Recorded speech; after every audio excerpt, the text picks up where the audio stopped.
Every spring, as the Earth adjusts the distance between surface and sun, the air warms, daylight is extended, and plants respond. One visible plant response is to become green. Green is good. The green assures people the plants are living their phototrophic life, using light energy to acquire carbon from the air, grow, support food chains, and provide us with oxygen. Human satisfaction from a green environment explains urban human behavior. Each spring, people spend time and money on their urban landscapes to make them green and keep them green. This requires people to make choices about what to grow and how to grow it to keep their environment green. But what do we mean when we say green? Green can be defined in a number of ways. In the simplest terms, you can look at it with three words: reduce, reuse, and recycle.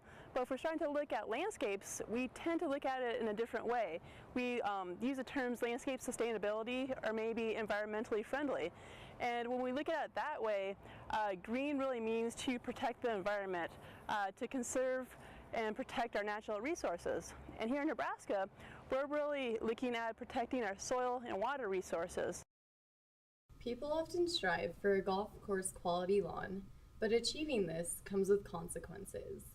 An average household uses 1,273 gallons of water per week and 5,514 each month. This adds up to over 66,000 gallons of water in a single year. But researchers at UNL are looking into greener alternatives. There is one environmentally friendly grass in particular, and that is buffalo grass.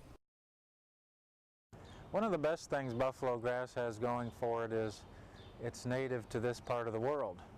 And so it's acclimated to extremes in temperature and moisture. It'll survive drought and even years like this wet year where we're getting rain about every third day. It's looking fine. So that's the biggest thing. And because it's native to the plains, it's deeper rooted.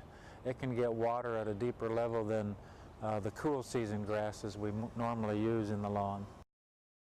Because buffalo grass has deeper roots, it requires less water to survive. In comparison with cool season grasses like bluegrass, buffalo grass needs fewer inputs such as fertilizers and pesticides to keep it green. Buffalo grass is a warm season grass, and so it has a very short growing season.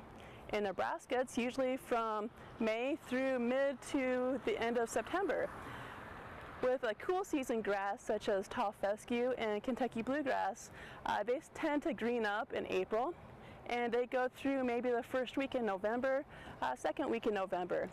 So you can see right there that the longer growing season would require more inputs as far as management, fertilizer. You're going to have to mow more often. So you have more inputs right there, just being a cool season grass. With mowing height, we can spend a lot of time and resources out in our yard mowing. The beautiful thing about buffalo grass is that we can mow it once, and we can do that in the spring to clean up all the debris, and then we can let it go the rest of the season, assuming your neighbors really don't care, assuming that you're not going to walk on it a lot. With buffalo grass, it will get maybe 5 to 6 inches tall with the newer varieties. So mowing it off once in the spring, you can put your lawnmower away for the rest of the season if you so choose, saving on gas, time, and money. With tall fescue and Kentucky bluegrass, again, they're cool season grasses, so they're growing very quickly in the spring and the fall. They're going to slow down quite a bit in the summer, but you're still mowing at minimum once a week throughout the entire growing season. There are many ways to go green in your own backyard. You don't have to limit yourself to changing your turf grass to obtain an environmentally friendly landscape. Just about anything you do in your yard that gets away from the old bluegrass mentality of where we want our lawn to look like a golf course. We mow it once a week, we water it every other day, we fertilize and put chemicals on it throughout the year to keep it lush and green. Anything we do that helps balance that or is counter to that is going to help.